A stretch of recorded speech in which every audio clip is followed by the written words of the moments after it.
Hello, good morning, friends. Today I welcome to all in Globeway channel. Today we will discuss about the power of president. Okay, तो शुरू करते हैं आज का video. आज का वीडियो राष्ट्रपति की शक्तियों के बारे में है। हम इनको विस्तार से जानेंगे, आखिर क्या होती हैं राष्ट्रपति की शक्तियाँ और कैसे कैसे इस्तेमाल कर सकता है राष्ट्रपति और क्या हैं इनकी खामियाँ। तो शुरू करते हैं। राष्ट्रपति के पास कुछ अद्भुत शक्तियाँ होती हैं जो कई कैटेगरीज में बटी हुई हैं, जिनको हम लोग एक एक करके जानेंगे। तो शुरू करते हैं। राष्ट्रपति की पहली शक्ति होती है आपातकालीन शक्ति, जिसको इमरजेंसी पावर बोलते हैं। दूसरी शक्ति है कार्यकारी शक्ति, जिसको एग्जीक्यूटिव पावर बोलते हैं। तीसरी शक्ति है न्यायिक शक्ति, जिसको जुडिशियल पावर बोलते हैं। चौथी शक्ति है लोकतांत्रिक शक्ति, जिसको डिप्लोमेटिक पावर बोलते हैं। तथा पांचवी शक्ति है विधायी शक्ति, जिसको हम लोग लेजिस्लेटिव पावर बोलते हैं। छठी शक्ति है वित्तीय शक्ति, जिसको इंग्लिश में फाइनेंशियल पावर बोला जाता है। तथा सातवीं शक्ति है सेना शक्ति, सैन्य शक्ति, जिसको हम लोग मिलिट्री पावर बोलते हैं। तथा अंतिम और आठवीं शक्ति है वीटो शक्ति, जिसको वीटो पावर भी बोला जाता है। अब हम एक एक करके स्टार्ट करते हैं इन सभी के बारे में जानना। तो पहली शक्ति है आपातकालीन शक्ति, जिसको इमरजेंसी पावर बोलते हैं। ये 3 प्रकार की होती हैं, जिसमें से पहली है राष्ट्रीय आपातकाल, जिसको नेशनल इमरजेंसी के नाम से जाना जाता है।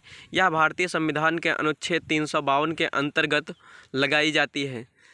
अब तक भारत में ये 3 बार लगाई जा चुकी है।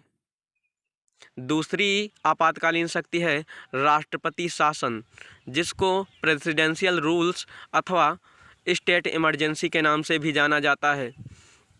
इसका जिक्र भारतीय संविधान के अनुच्छेद 356 में किया गया है और ये भारत में 50 से प्लस अधिक राज्यों में भी लगाई जा चुकी है। अगर हम पूर्णतः बात करें सिर्फ उत्तर प्रदेश के बारे में, तो ये 10 बार अब तक लगाई जा चुकी है। तथा तीसरी शक्ति है वित्तीय आपातकालीन अर्थात फाइनेंशियल इमरजेंसी। इसको भारतीय संविधान के अनुच्छेद 360 में वर्णित किया गया है और ये भारत में अब तक कभी भी नहीं अप्लाई करी गई है।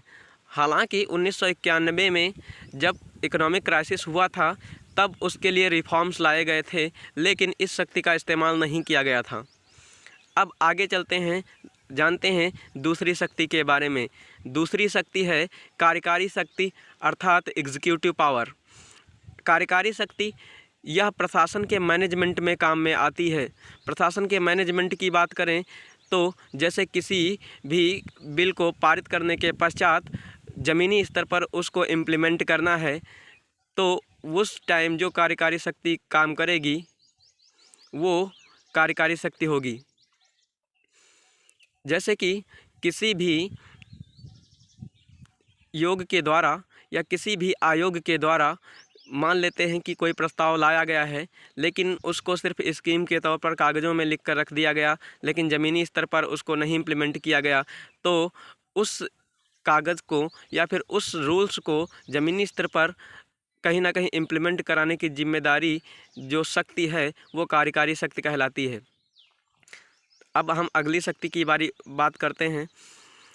तीसरी शक्ति, जिसको हम बोलते हैं न्यायिक शक्ति, जुडिशियल पावर। संविधान के अनुच्छेद 72 में क्षमादान शक्ति के बारे में प्रावधान किया गया है।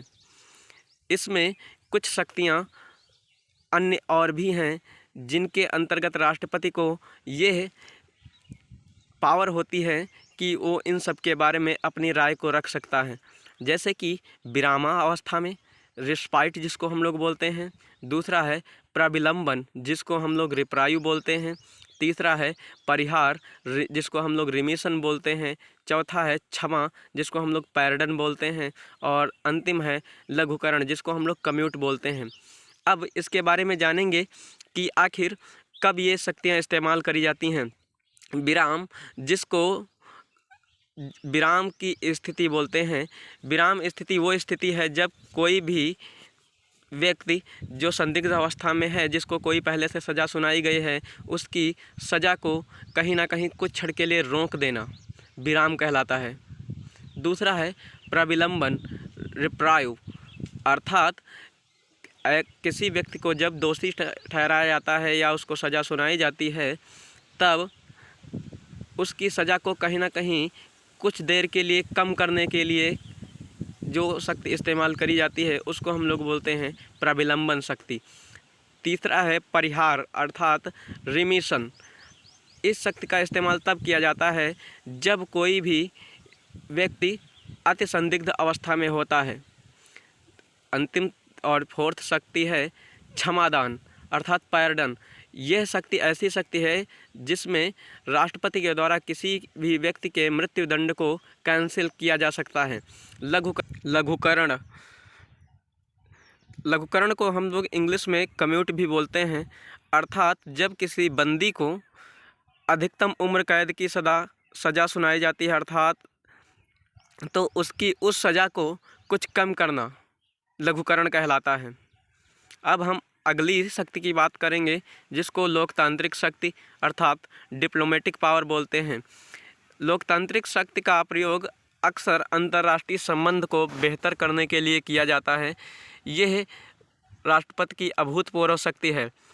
जैसा कि प्रधानमंत्री जी संपूर्ण विश्व में भ्रमण तो ज़रूर करते हैं, लेकिन without permission of president of India वो ऐसा नहीं कर सकते।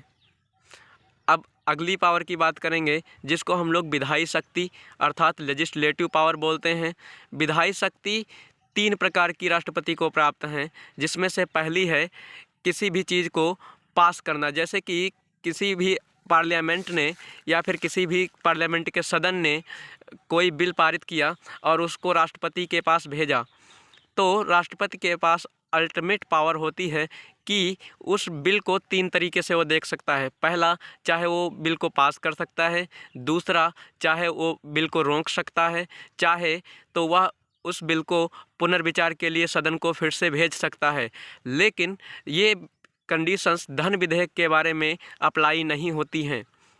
और जब पुनर्विचार करने के बाद कोई भी बिल राष्ट्रपति के पास आता है, तो वह स्वतः ही पास हो जाता है।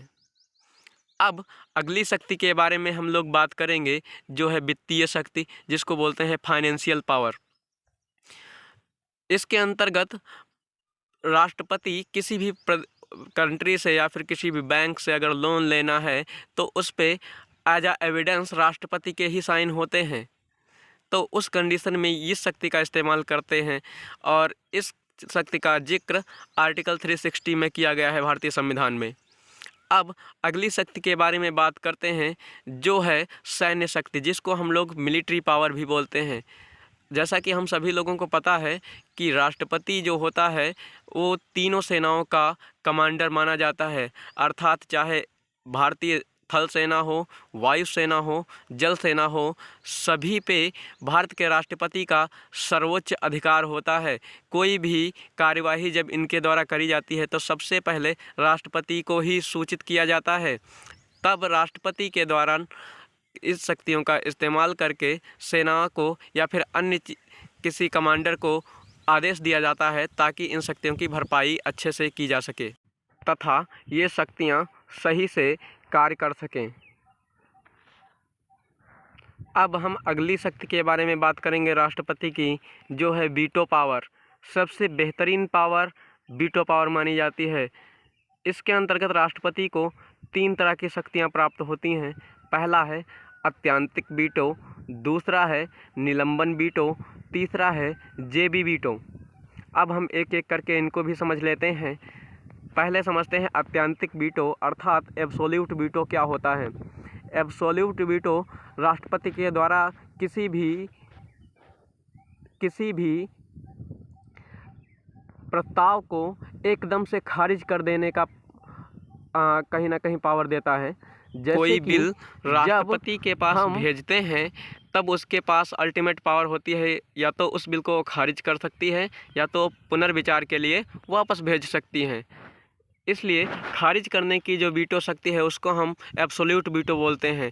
जब राष्ट्रपति किसी बिल को खारिज कर देता है तो फिर वो बिल पुनः नहीं बन पाता। अब दूसरी शक्ति के बारे में हम बात करते हैं, जिसको हम बोलते हैं निलंबन वीटो अर्थात सस्पेंशन वीटो।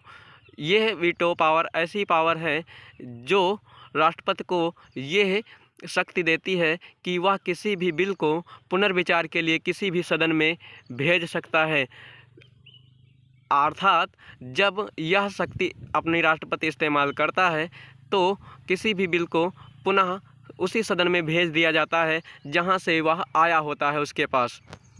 अब अगली और लास्ट शक्ति के बारे में हम बात करेंगे, जो है राष्ट्रपति की जेबी वीटो अर्थात इसको हम लोग पॉकेट वीटो के भी नाम से जानते हैं।